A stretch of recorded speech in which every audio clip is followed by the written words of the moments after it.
the wrestling Mount Rushmore, but for men this time. So greetings, welcome back to the channel. You already know the tag, you already know the name, King Jay.T, and we back with another video. It's been a minute, but we back in this section. So I just feel like since, of course, we did the female Mount Rushmore, it's only right that we did the male at the end of the day. So cutting to the point, cutting to the chase, in today's video, we will be doing the male Mount Rushmore when it comes to professional wrestling. Now, same rules apply when it comes to what we're going off, what we're grading off in terms of categories and stuff like that.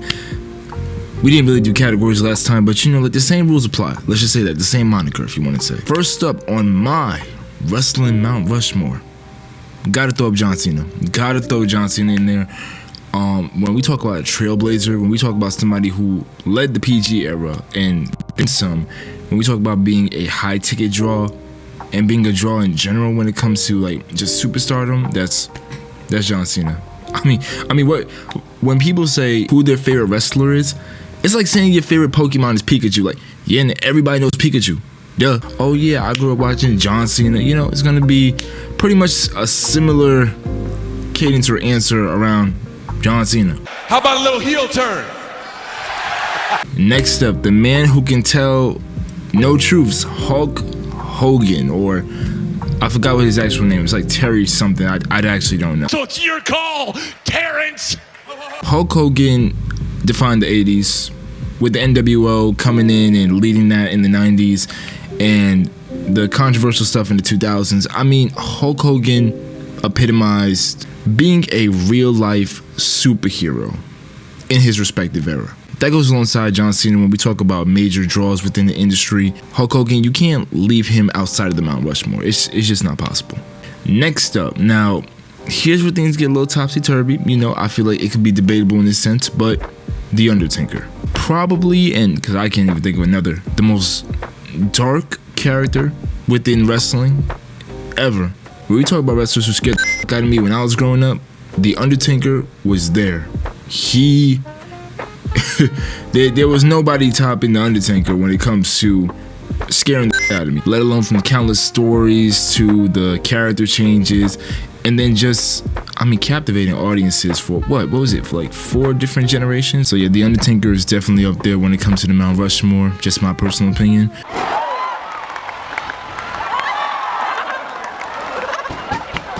And with The Undertaker, there is one key matchup that he had with this next entry that I'm going to state, but WrestleMania 25 was phenomenal.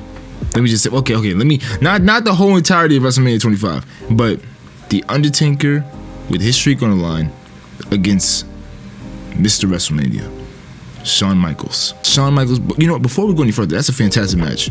If you haven't watched it, go watch it. That's a classic, 5-star classic. But getting back to the focal point, Shawn Michaels, I mean, when we talk about exoticness, when we talk about character, charisma, being a great worker technically in the ring, being great on the mic, Shawn Michaels can do it all.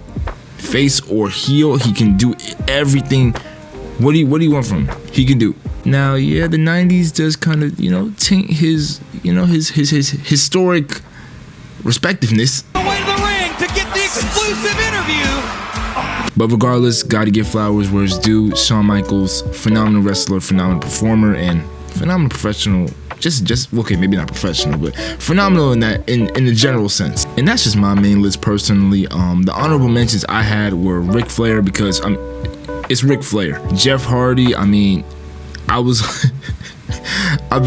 to do like lotion face paint and stuff like that, and I used to like come out to the entrance. I used to do the same thing with Shawn Michaels, but that was with me and my childhood friend. It's like, man, Jeff Hardy was very pivotal for me as well. You know, with the Willow character as well. And just following his career, even after he left WWE. I watched TNA because of that man. And I began to love TNA, you know. I love TNA, but I began to watch TNA because of Jeff Hardy. Bret Hart, probably the greatest technical wrestler of all time. Honestly, if not top 3. But I believe he's the greatest technical performer of all time. Phenomenal. Mike Rourke was alright. It was okay. But Bret Hart, phenomenal. And Bruno Sammartino, accolades. They stretch just like Ric Flair. They stretch. You. What are you gonna say? So that's today's video, or tonight's video. Whenever you're watching this, got some more content on the way.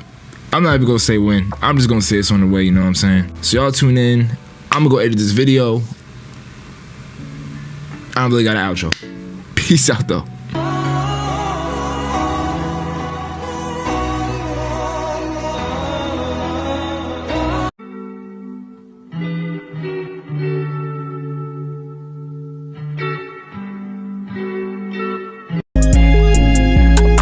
Girl awesome, it ain't capping the slightest. She take oxygen, be like I'm Midas. When we walk in the room, we the brightest. Different topics, but I'm steady vibing. In the mud, but I better stay striving. With the feeling, I'll always be thriving. Creepy steps, but I cannot quit climbing. Know your circle.